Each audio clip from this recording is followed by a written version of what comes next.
They were in the paint, downhill, layups all night. And quite frankly, they were the first half of our first game too. My team doesn't want to play rugby back, and so we get our ass kicked. Period. There has to be some fight back if they're going to allow that kind of physicality. Complete lack of focus. They played harder yesterday in practice by a lot. It wasn't even close.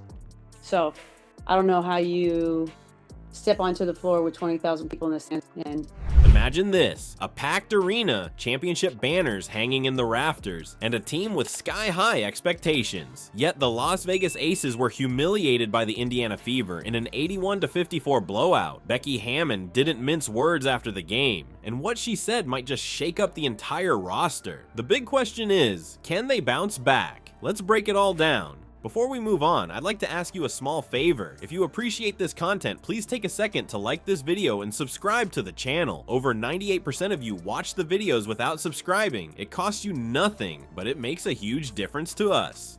So, did you click the subscribe button? Great, thank you so much. Now, back to the video. How does a championship team go from elite to unrecognizable in one night? going into that night, and we put a solid 4 quarters together. Tonight, we put a third quarter together after that. So when you're giving up layups, those are hard to combat. But we had no presence on either end of the floor. It always does. I mean, and it's not just they made a couple tough shots. I mean, they're shooting layups. My team doesn't want to play rugby back, and so we get our ass kicked. Period. There has to be some fight back if they're going to allow that kind of physicality.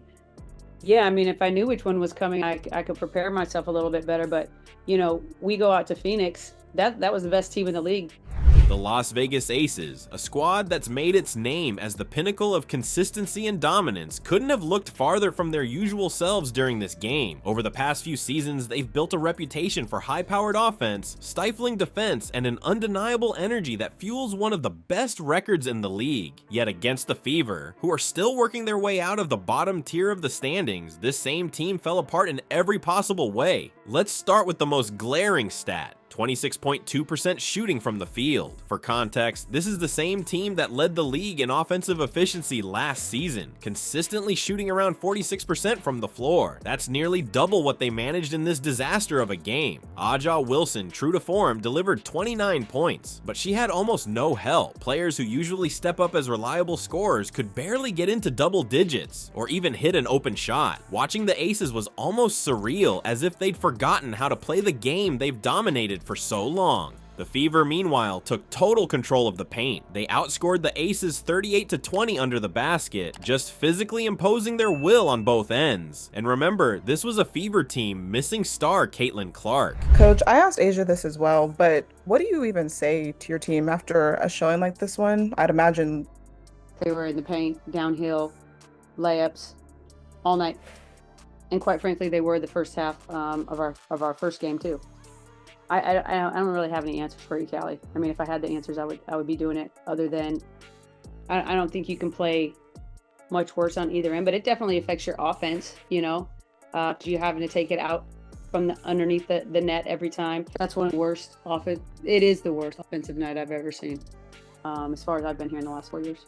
Without her, it felt like the Aces had every opportunity to exploit the matchup, but instead they looked confused and flat. Hammon called out the effort directly, saying the loss came down to a lack of professionalism. Those words hit hard. For a coach like Hammon, known for demanding excellence, that's not just disappointment, that's a warning. Now, the question is, what's really going on here? Is the problem leadership, motivation, fatigue from the weight of a championship target on their backs? One loss doesn't define a season, but Hammon's frustrations are clearly bigger than one game. It's about a pattern that might derail everything this team has built. But what happens when that frustration turns into action? Let's dive into where this could lead. Hammon didn't just call out her team, she hinted at big changes. Here's what that could mean. After the game, her frustration with the team's lackluster effort was impossible to ignore. She didn't shy away from making it clear that something's got to give, saying, maybe we shake something up. I know you believe that your team is kind of better than what you saw on the court tonight. Also, I mean, defensively, I wonder, what stands out to you, I guess I should ask, defensively about tonight? how many layups they got. So you don't have a lot of pace at times. The rhythm is really sporadic. They got all the 50-50 ball. I mean, they busted our ass in every kind of way, Michael. There's just no two bones about it. It's one of the worst games I've ever seen.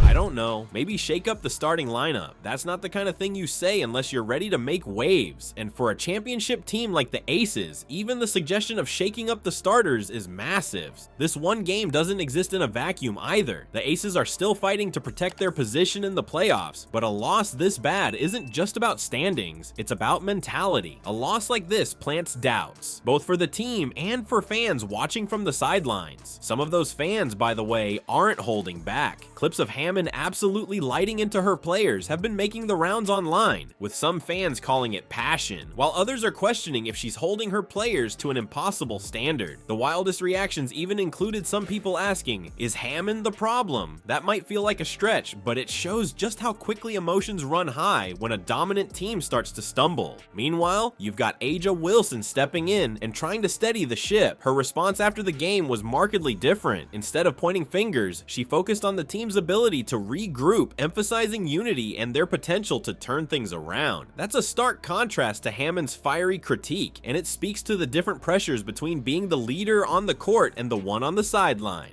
If Hammon follows through on her words, what does shaking up the starters even look like? Are we talking benching a key player, or is it a full-scale tactical adjustment? They're shooting layups. Just don't go to the defense, turn the corner. I mean, complete lack of focus. They played harder yesterday in practice by a lot. It wasn't even close.